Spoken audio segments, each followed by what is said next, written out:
Awakening is bloody hilarious.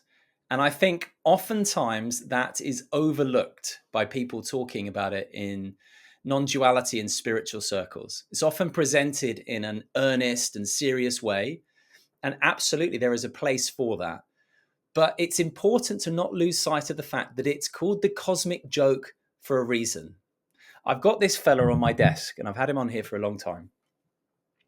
And you can see it's been here because the back's gone from having the sun on it. But he's laughing, and he's laughing for a reason, because awakening is realizing that it is the universe playing hide and seek with itself.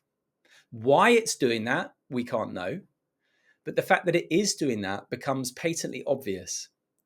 Now, for this video, I want to dive a little bit into that. I just want to nod to the fact that I've chosen one of my favorite t-shirts my wife got me, non-dual.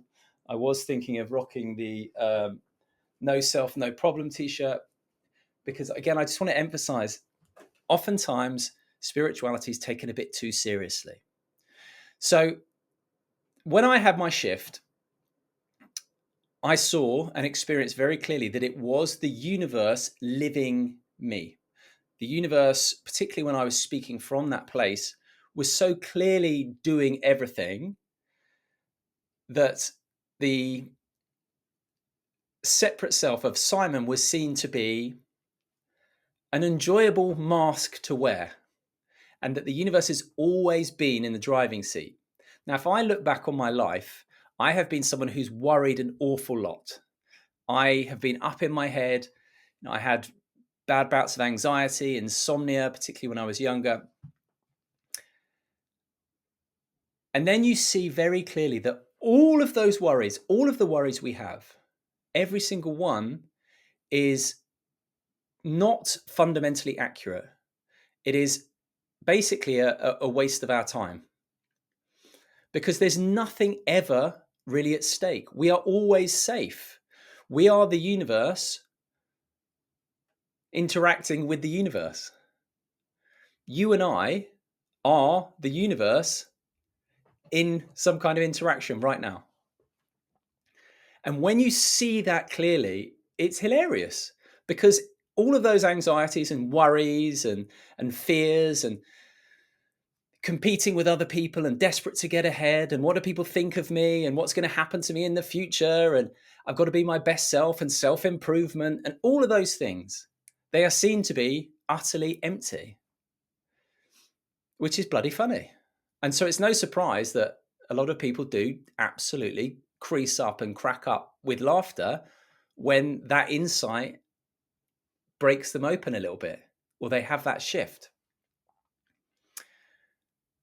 Because even when something bad happens, even when the really bad things happen, the reality is at the deepest level that we are still on both sides. If someone does something bad to us, it's still the universe doing something to itself. So at the ultimate level, there is never anything at stake. We are completely and utterly safe. We just get lost in the game. And people like Alan Watts and Chris Niebauer, who wrote the fantastic book No Self, No Problem, argue in a way that the people who don't wake up are actually playing the game better, because they are fully engaged in the drama and the fears and the suffering. It doesn't mean they're any more vulnerable than people who have woken up. Woken up is just to see through the illusory aspect of that it's not us alone adrift in this hostile universe. Rather, it is the universe playing as us. Now, I'd like to just add a little caveat to this, which is when I got home after my shift, a couple of nights later, I was meditating in bed, and I had this urge to write down in reverse order everything that had happened that had led me to that place. Everything that had to happen at just the right moment to lead me to exactly where I was, where I had the shift. As you can see, I've got 2 pages there. And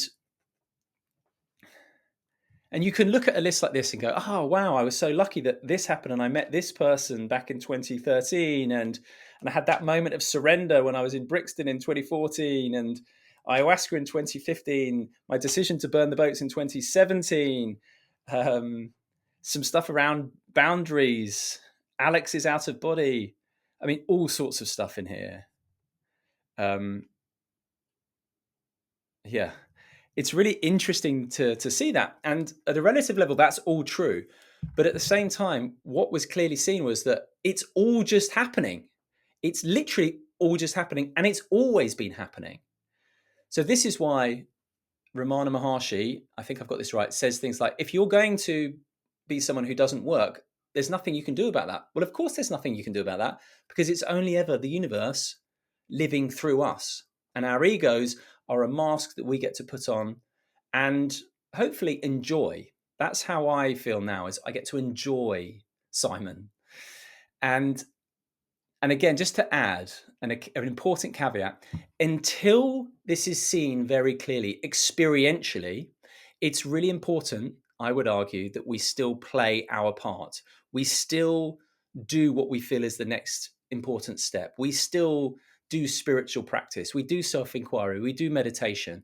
And for me, the most important work we can do is getting clear on our patterns, getting clear on where we are abandoning ourselves, where we're people-pleasing, where we're not tending to our own needs, where we're not taking responsibility for our actions, where we are avoiding fear in intimacy or being overly clingy in intimacy.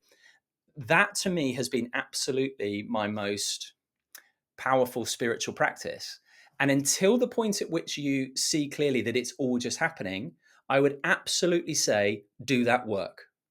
Because I can still look at this list of everything that got me to this point, and I'm grateful for all of it and for every decision and everyone I met and everything like that, even though at an absolute level, it all was just happening.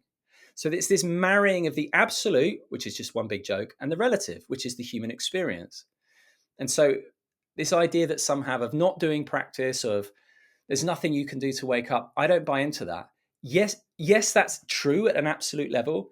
But at the relative level, if you feel pulled to spiritual inquiry, if you feel pulled in this direction, then follow that and trust that. I'm so glad, with an asterisk, that I did that I did all the emotional inquiry, that I went and I've done all sorts of retreats, that Alex and I have done our work together. I'm so grateful that all of that led me to my shift, because I didn't know when it was going to happen.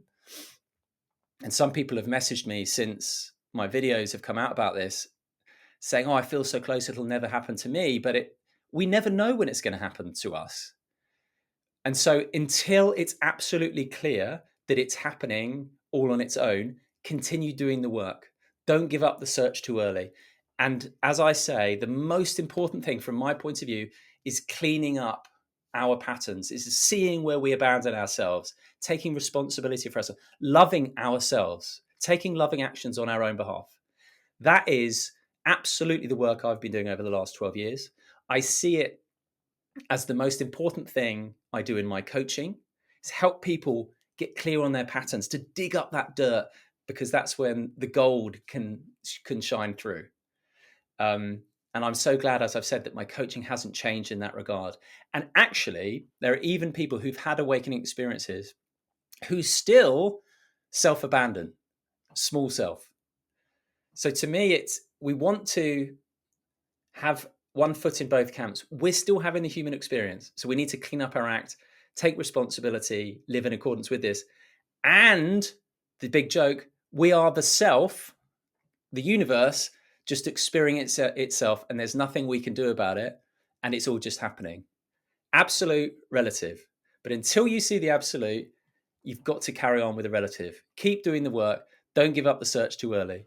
And then one day, like this fella, you'll see the bloody hilariousness of it all.